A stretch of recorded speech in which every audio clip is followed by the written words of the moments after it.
Au nom du Père, du Fils et Saint-Esprit, un seul Dieu. Amen. Que veut dire la Bible par le faux dit dans son cœur, il n'y a pas un Dieu. قال الجاهل في قلبه ليس إله. Ça c'est en langue arabe. Le psaume 14:1 et le psaume 53:1 disent le faux dit dans son cœur, il n'y a pas de Dieu.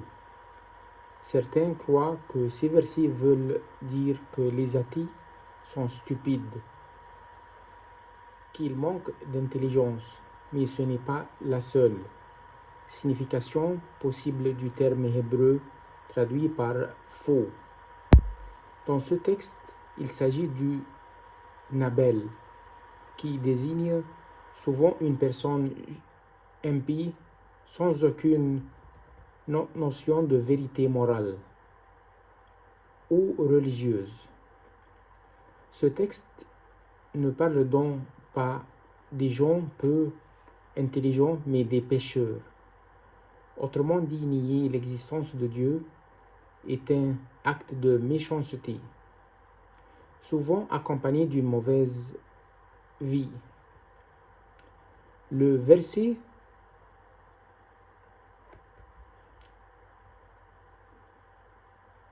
poursuit en décrivant les irréguliers. Ils se sont corrompus.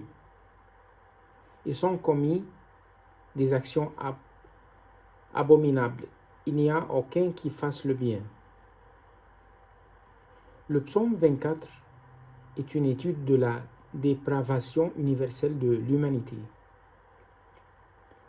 Beaucoup d'athées sont très intelligents.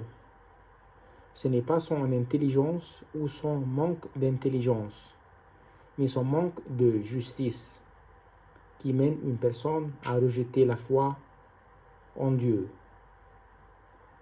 Beaucoup sont ceux qui n'ont pas d'objection à l'idée qu'il y ait un créateur, du moment que le créateur les laisse gérer leurs petites affaires et les laisse tranquilles. Ce que les gens rejettent, c'est l'idée d'un créateur qui exige la moralité de sa création plutôt que de lutter contre une conscience coupable. Certains rejettent complètement l'idée d'un Dieu. Certains rejettent complètement l'idée d'un Dieu. Le psaume 14:1, verset 1, appelle ce genre de personnes des faux. Le psaume 14:1 dit que ceux qui nient l'existence de Dieu le font souvent par envie de mener une mauvaise vie. De nombreux athées influents l'ont reconnu. Certains, comme l'auteur Aldous Huxley, ont reconnu ouvertement que les incroyances étaient motivées par leur désir d'échapper aux contraintes morales. J'avais des raisons de ne pas vouloir que le monde ait un sens, et par conséquent j'ai assumé qu'il n'en avait pas, et j'ai été capable sans difficulté aucune de trouver des motifs satisfaisants pour étayer cette thèse. Le philosophe qui ne trouve aucune signification à ce monde ne se préoccupe pas seulement d'un problème de métaphysique pure. Il se préoccupe de prouver qu'il n'y a aucune raison valable de ne pas agir comme il le désirerait. Pour moi-même, comme très certainement pour la plupart de mes amis, la philosophie de l'insuffisance était essentiellement un instrument de libération d'un certain système de moralité. Nous y objections du fait qu'il interférerait avec notre liberté sexuelle.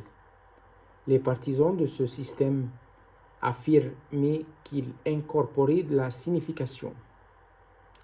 Le sens chrétien, affirmait-il du monde, il existait une méthode admirable pour réfuter ces personnes et non justifier dans notre révolte érotique. Nous voulions nier que le monde avait le moindre sens. Aldous Huxley, la fin et les moyens.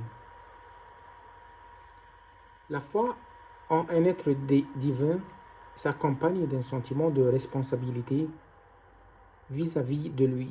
Par conséquent, pour échapper à la condamnation de leur conscience créée par Dieu, certains nient tout simplement l'existence de Dieu, en se disant « il n'y a ni maître du monde, ni jugement dernier, je peux donc vivre comme je l'entends », ce qui leur permet d'ignorer plus facilement l'appel de leur conscience.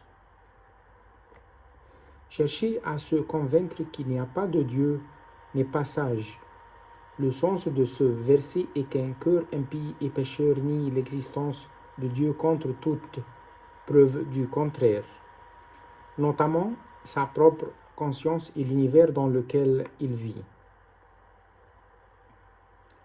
Les athées ne rejettent pas vraiment la foi en Dieu à cause du manque de preuves de son existence, mais à cause de leur envie de vivre détachés des contraintes morales que celui-ci leur impose et d'échapper à la culpabilité qui accompagne leur violation. La colère de Dieu se révèle du ciel contre toute impiété et toute injustice des hommes qui par leur injustice tiennent la vérité prisonnière. Car ce qu'on peut connaître de Dieu est évident pour eux. Ils sont donc inexcusables. Ils se sont égarés dans leur raisonnement et leur cœur, son intelligence a été plongée dans les ténèbres. Ils se vantent d'être sages, mais ils sont devenus fous.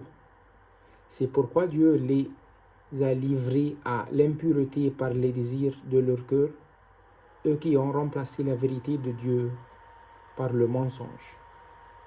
C'est écrit à Romains 1, 18 à 25. Gloire à Dieu. Amen.